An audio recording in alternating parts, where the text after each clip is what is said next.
Hi guys, SwansAwayDays here, back again for another video, and today in this video I'll be ranking the top 10 Championship away days in my opinion. Now I've been to every single 10 of these away days obviously, otherwise I couldn't rank them. The only two Championship away days I've not been on is Charlton and Middlesbrough. Unfortunately, I was supposed to go to Middlesbrough actually, but obviously it got cancelled due to the coronavirus pandemic, so that's a shame. Obviously Charlton, it was midweek so I couldn't really attend as I had college work and stuff to do, but hopefully some of you guys have been on these away days. Please let me know your experience of the day down below. Did you win? Did you lose? What was the food like? What was the concourse like? What was the atmosphere like? Because I'd be really interested to know. So hopefully some of you agree with my opinion, and let's get into it. In 10th place I've gone for West Bromwich Albion. I've been to West Brom 3 times, still yet to see the Swans win, but it's a really good day out. It's not that far from the Leeds Stadium. It's probably one of our closest away days. Obviously living in Wales, it's pretty hard to go to away games with all of them basically in England apart from Cardiff. So it's straight from the M4 as well, you know, go on to the M5 and stuff like that, so it's pretty good. And also it's in 10th place I've gone for West Bromwich Albion. I've been to West Brom 3 times, still yet to see the Swans win. It's a good day out though. The concourse is really good, the atmosphere is really good. Of course they've got their singing section right next to the way in, so there's always good sets of banter. Swans usually take a decent amount up to West Brom as well, considering it's one of our closest games. It's not that far from the Leeds Stadium, of course, because living in Wales, it's quite hard to go to all the away games considering basically all of them are in England anyway. I've put them in 10th though because their food's quite nice. Like I said, the atmosphere is good, but obviously past results with the Swans has kind of put them down below. But West Brom's a cracking away day if you ever want to go on an away day. In 9th place I've gone for Derby County. Now again, this is a decent away day. Still yet to see the Swans win at Derby. I've seen them lose and draw obviously this season, so still haven't seen us score, which would have been good for them. But like I said, Derby've got good sets of fans. They got a drum, which I don't mind. Obviously the Swans have a drum and I think it helps the atmosphere. I think they've averaged like 25,000 in the last couple of seasons, so their support's really good, and especially away from home. They never stop singing. I like their funky bounce chant about Nottingham Forest. I think that's quite entertaining as well. I think their stewards are really friendly. They're not too bothered if you like throw beer, because some stewards, you know, chuck fans out for that, but I think they understand fans is like, you know, awareness of the game. So I really like Derby. I was really interested in talking to a Derby County steward. I had a really good conversation with him. I was really angry and he was like understanding his frustration. Obviously he was a Liverpool fan, so he didn't really care about Derby, but little chats like that just make memories of the away day. So Derby's in 9th place. In 8th place I've gone for Birmingham City. Now this is a good away day. They've got a few pubs from the ground, which is always good. It's quite an old school ground as well, you know, with the gates and stuff, and the way you go into the way, and you've got to go up like stairs, but it's like really old fashioned. I really like that. The only thing with Birmingham is the last time I went was a Friday night, so I kind of put it down on the day, because everyone knows you can't be a Saturday 3 p.m. kickoff. But sorry, not Derby, Birmingham, really good sets of fans as well. Wish they'd sell out more often, because it can be a really intense atmosphere, and when that stand behind the main their main stand behind the goal in the second half get behind the team, it's a really intimidating place for the players and fans. So Birmingham's in 8th place. The only thing I think Birmingham could improve on, for us, my perspective, is probably giving us a 3 p.m. kick-off. So next time Sky fancy putting us on a Birmingham, just don't do it. I'd rather have a 3 p.m. kick-off. In 7th place I've gone for Luton Town. Now Luton's a very unique away day. Obviously you go through like houses and stuff like that. It's a very weird stadium. You can't really comment on it unless you go there. It's a surreal experience, and obviously they're knocking it down soon, so it's going to be a big shame to get rid of Kenilworth Road, but I'm happily, I can say I've been there. Obviously we won this season, which was really good. They've got like a really small stand to the west of you, and that's really strange because there's hardly anyone in there. I think it's like the hospitality, so yeah, that's quite funny because a lot of them give it large to the away fans. But like I said, Luton is quite a small stadium, you know, loyal support. They've got some really good away support as well. I think it's like 1,000 to Middlesbrough a few months back, so I've put Luton in 7th, all round top day. In 6th place I've gone for Leeds United. Leeds is a really good away day. Obviously I've been there twice. We've won one and lost one. Obviously the limbs this season was absolutely incredible. One of the downers of Leeds is how much they charge for an adult ticket and a child ticket. It's quite expensive, but if you do go there, the atmosphere is incredible. Definitely the best fans in England in my opinion. Not far behind, Newcastle aren't far behind, but I think Leeds are amazing. They sell out everywhere they go, make such incredible noise, and they've got such a big fan base for being in the Championship.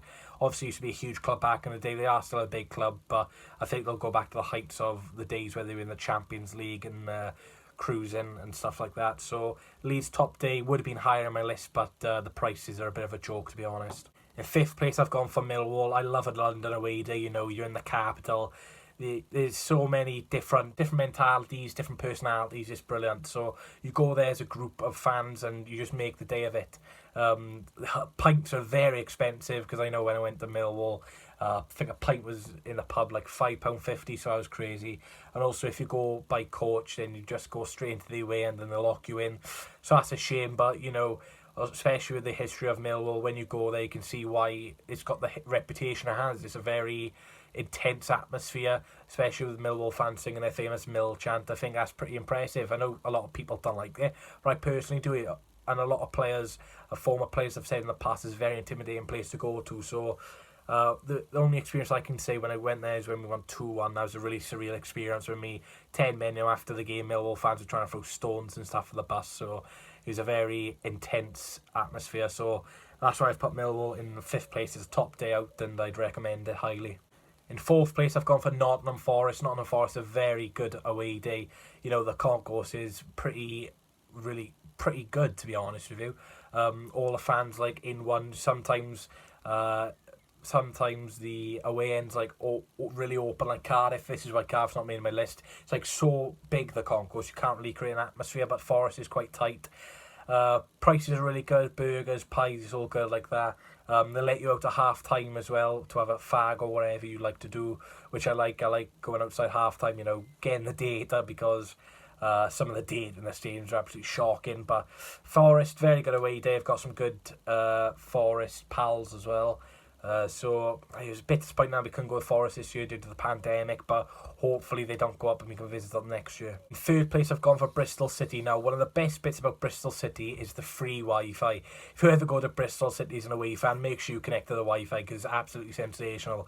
I think I was doing a vlog and I had a notification of Man City were 5-0 up inside 18 minutes against Watford, and I was telling everyone around me.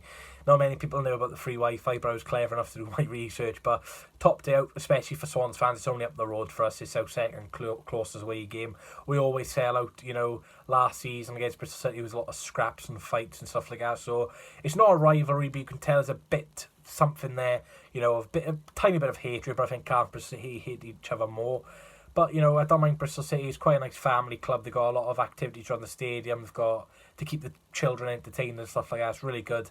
They've got a train station nearby as well, so that's good for away fans if they want to travel by coach or car. Top day would have been higher on my list, but again, the 2 times I've been there, we've not scored, so it would have been higher if we'd scored. But Bristol City is a very good away day. Now, in 2nd place, I've gone for Fulham. Fulham is a very good away day, like I said, guys.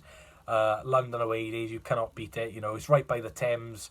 There's a lot of pubs around it, especially the night game we went on. It was very good, because I really like a night game. I think I prefer than a 3 p.m, to be honest. There's something about a night game, with the hardcore section fans who can go midweek, who are fortunate to go midweek anyway, and you make the day of it. And of course, when we went to Fulham, we arrived there about 5 o'clock, so we had a lot of time to kill.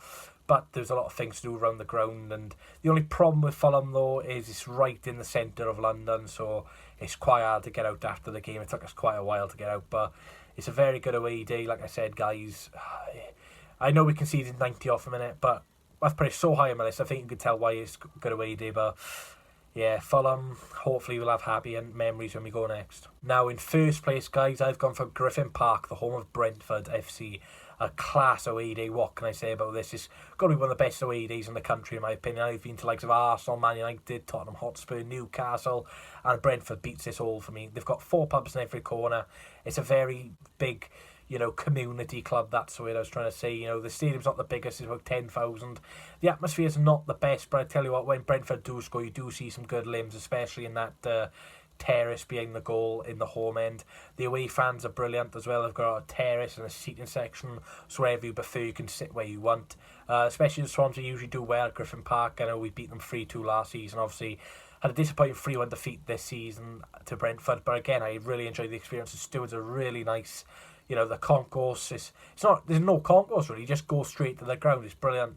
The toilets are really old fashioned. It's just really good away day. And it's going to be a big shame losing Griffin Park. It's going to lose a lot of its history and, I think away fans will miss it especially, and I've seen their new ground, and I'm not the biggest fan of it because it's right by the motorway. It doesn't seem there's like a lot of room outside the ground, so, and they've also got coloured seats, which, you know, it's a bit plasticky, but until they do the new stadium, of course, Griffin Park's their current stadium, and it's going to be a big shame to lose Griffin Park. That's why I've put Griffin Park as my number one. Thank you guys for watching this video. Please hit a like button, comment, subscribe. Your support means the world to me. Shout out to Adam, who does my thumbnails as well. These videos could not be done without him, as, you know, I'm not the best artist out there. You can tell for GCSE, but I didn't take it for GCSE, thankfully. But, you know, content hopefully will be back to normal soon. I think the Champions restart on June the 6th, fingers crossed. I'll be doing a lot of live streams so I can get the kids match previews, so normal content will be back. But I just thought I'd do this video. You know, I've been to every away game in this list anyway, and I've enjoyed every single one of them. Maybe you want to see 10 worst away days in the Championship, let me know. So thank you guys for watching, and I'll see you guys next time. I need one more chance, oh baby, let me show you. I need one more chance,